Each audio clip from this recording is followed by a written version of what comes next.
Good evening. My name is Taya Green. Today I'm proposing an action research study titled Writing Complexity for Long-Term English Learners, a comparative study on sentence combining and AI-driven feedback.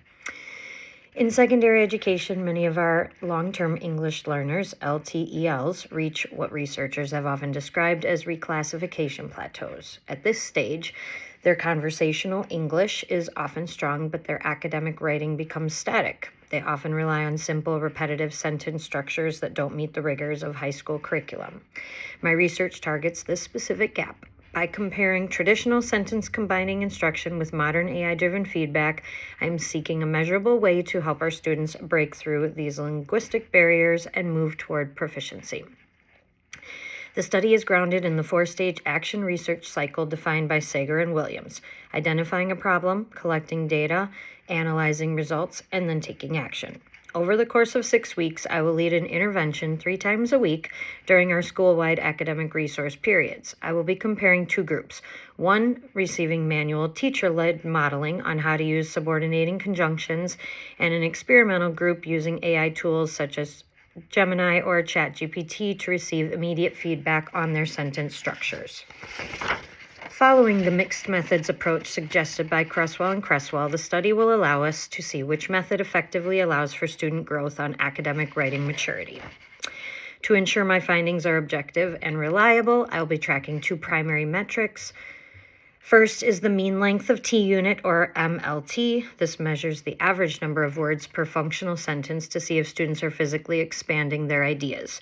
The second is looking at word density and sentence complexity, and this will measure the complexity and readability level of students' writing. For example, to see if a student is effectively using complex structures and adding things such as although, because, or while.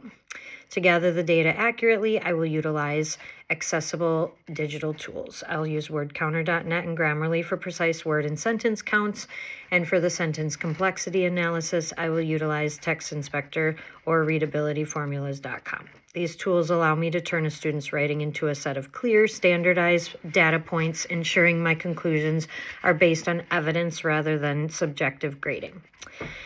As Boas et al. Emphasized, action research is most valuable when it is a collaborative organizational effort. My plan follows a 10-week timeline that involves 4 stakeholders.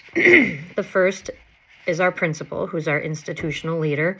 During the pre-study phase in weeks 1 and 2, the principal is responsible for providing site authorization and ethical oversight. In week 10, he will work with me to review the results and determine how this data can inform school-wide instructional policies.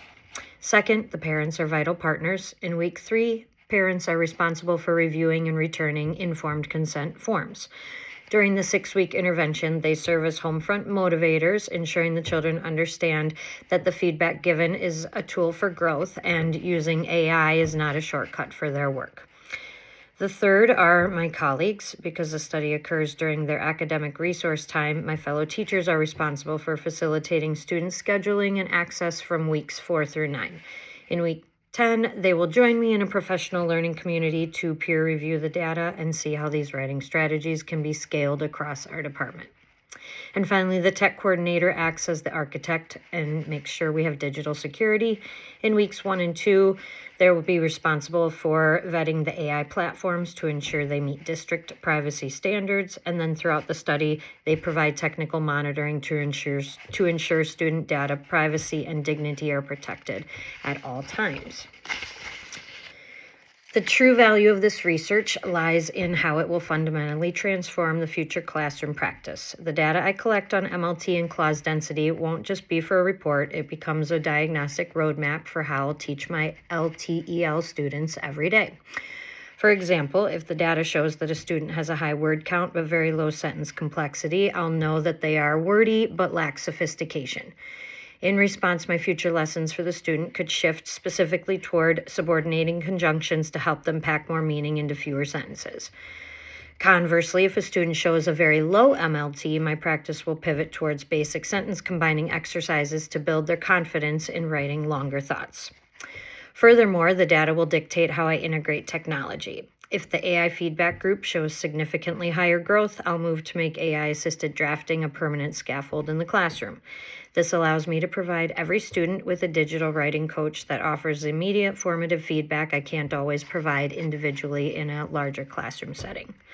Ultimately, this research allows me to stop guessing what my students need and start providing precision instruction based on their specific linguistic data.